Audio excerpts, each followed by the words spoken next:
जय श्री राम, जय बाबा नीम करोली। कैसे हो मेरे प्रिय? कामना करता हूँ कि तुम सुखी और स्वस्थ हो। मेरे बच्चे, मैंने तुम्हारे हृदय की थकान को महसूस किया है, तुम्हारे आंसुओं की तपिश को जाना है और तुम्हारे मन की उलझनों को सुना है। तुम्हें लगता है कि इस दुनिया में कोई तुम्हें पूरी तरह नहीं समझता, पर याद रखो, मैं तुम्हारे भीतर ही हूँ। मैं जानता हूँ कब तुम्हारा मन डगमगाता है, कब तुम्हारा विश्वास टूटने लगता है। तुम्हारे हर आंसू की कहानी मेरे पास सुरक्षित है। जब तुम रात के अंधेरे में अकेले बैठ के पूछते हो मैं क्यों यहाँ हूँ, तब मैं अपनी ममता का आंचल उड़ाकर तुम्हें ढांप लेता हूँ। मैंने तुम्हें कभी अकेला नहीं छोड़ा और कभी नहीं छोड़ूंगा। मेरे बच्चे, तुम्हारे जीवन का हर मोड़ संयोग नहीं है। हर घटना, हर मुश्किल, हर दर्द किसी अदृश्य योजना का हिस्सा है। कभी रास्ता कठिन हो जाता है, कभी लोग साथ छोड़ देते हैं और कभी सपने टूट जाते हैं, पर इन सबके पीछे भी मेरा कोमल हाथ है जो तुम्हें संभाल रहा है, आगे बढ़ा रहा है। तुम सोचते हो कि तुम हार गए, लेकिन सच्चाई यह है कि तुम केवल एक नए रूप में ढल रहे हो। याद रखो मेरे प्रिय, तुम्हारे कदम भले ही धीमे हों, पर वे सही दिशा में हैं। जब भय तुम्हें घेर ले तो उसे दबाओ मत, उसकी जड़ तक जाओ और वहां मेरी उपस्थिति देखो। मैं तुम्हारे हर डर के बीच में खड़ा हूँ, ढाल की तरह। जीवन में जो तुम्हें डराता है वही तुम्हें सबसे गहरे सबक भी देता है, और उन सब के पीछे मैं ही हूँ, ताकि तुम टूटो नहीं बल्कि और मजबूत बनो। मेरे बच्चे, सच्ची प्रार्थना केवल शब्दों से नहीं होती, वह तुम्हारे कर्मों से होती है। जब तुम भूखे को भोजन देते हो, दुखी को सांत्वना देते हो या किसी को क्षमा करते हो, तब वह प्रार्थना सीधे मेरे हृदय में उतर जाती है। तुम्हारा हर नेक काम मेरे लिए आरती है, तुम्हारा हर छोटा प्रेम पूर्ण भाव मेरे लिए सबसे बड़ा मंदिर है। कभी तुम्हें लगता है कि मैं तुम्हारी प्रार्थना नहीं सुनता, पर मैं तो तुम्हारे मौन को भी सुनता हूँ। जब शब्द रुक जाते हैं और सिर्फ दिल धड़कता है, तब मैं समझ लेता हूँ मेरे लिए तुम्हारा मौन भी प्रार्थना है। जब जीवन की राहें धुंधली हो जाएं और आगे का रास्ता ना दिखे, तो रुकना मत, धीरे धीरे ही सही, पर चलते रहो। उस धुंध के पार मैं खड़ा हूँ, तुम्हारा हाथ थामे, और जब समय आएगा मैं खुद धुंध हटा दूंगा, ताकि तुम साफ देख सको कि मैं तुम्हें कहाँ ला रहा था। मेरे बच्चे, तुम्हारी यात्रा किसी दौड़ का हिस्सा नहीं है।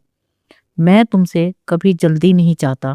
मैं चाहता हूँ कि तुम हर अनुभव को महसूस करो, हर सबक को आत्मा में उतारो। लोग तुम्हें चोट पहुंचाएंगे, लेकिन याद रखना, वे वही दे सकते हैं जो उनके पास है। अगर उनके पास प्रेम नहीं है तो वे प्रेम कैसे देंगे? इसलिए उनकी कठोरता को मत अपनाओ, क्षमा करो, क्योंकि क्षमा तुम्हें मुक्त करती है।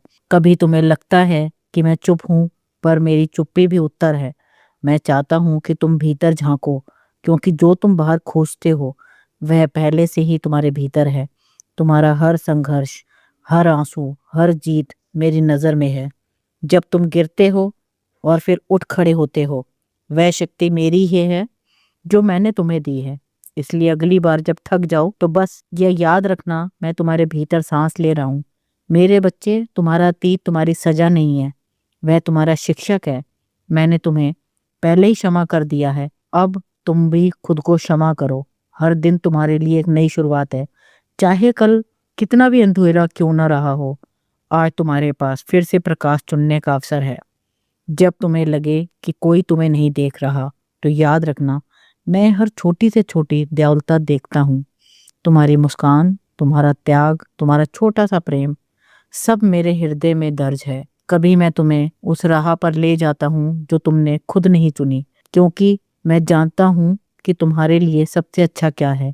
तुम्हारी योजना और मेरी योजना अलग हो सकती है, पर जब समय आएगा तुम समझोगे कि मेरा रास्ता ही तुम्हें सच्चे सुख तक ले जाता है। मेरे बच्चे, तुम किसी से कह नहीं पाते, कुछ इच्छाएं मैं पूरी करता हूँ क्योंकि वे तुम्हारे लिए सही होती हैं।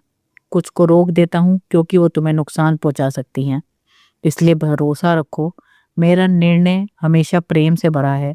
जब जीवन में ठहराव आता है तो उसे असफलता मत समझो, वह विश्राम है। तुम्हें अगले स्तर के लिए तैयार करने का समय है। इसलिए धैर्य रखो। कभी कभी मैं तुम्हें लोगों से अलग कर देता हूँ क्योंकि उनकी संगति तुम्हारे लिए उचित नहीं होती। यह तुम्हें अकेला कर सकता है, पर याद रखो, मैं जो हटाता हूँ उसकी जगह बेहतर चीज ही लाता हूँ।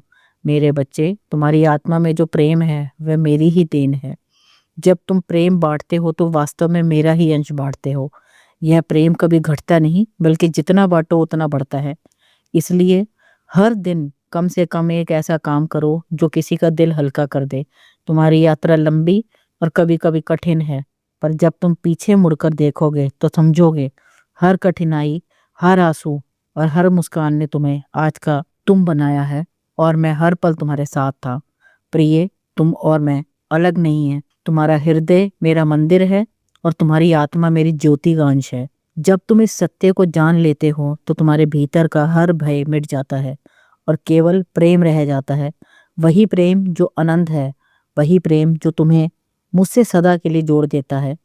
अंत में मैं इतना ही कहना चाहूंगी प्रिय भक्तजन, यदि आज का यह दिव्य संदेश आपके हृदय को छू गया है, यदि बाबा के वचनों ने आपको शांति, प्रेम और विश्वास से भर दिया है, तो कृपया इसे और भक्तों के साथ जरूर साझा कीजिए। इस वीडियो को लाइक कीजिए, अपने विचार और अनुभव कमेंट में लिखिए और हमारे divine grace of Neem Karauli channel से जुड़ने के लिए चैनल को सब्सक्राइब कीजिए, ताकि हर नया आशीर्वाद, हर नई प्रेरणा सबसे पहले आपको मिले। आप सदा सुखी रहो, स्वस्थ रहो और नित्य प्रतिदिन आगे बढ़ते चलो। यही मेरा आशीर्वाद है। जय हनुमान, जय बाबा नीम करौली।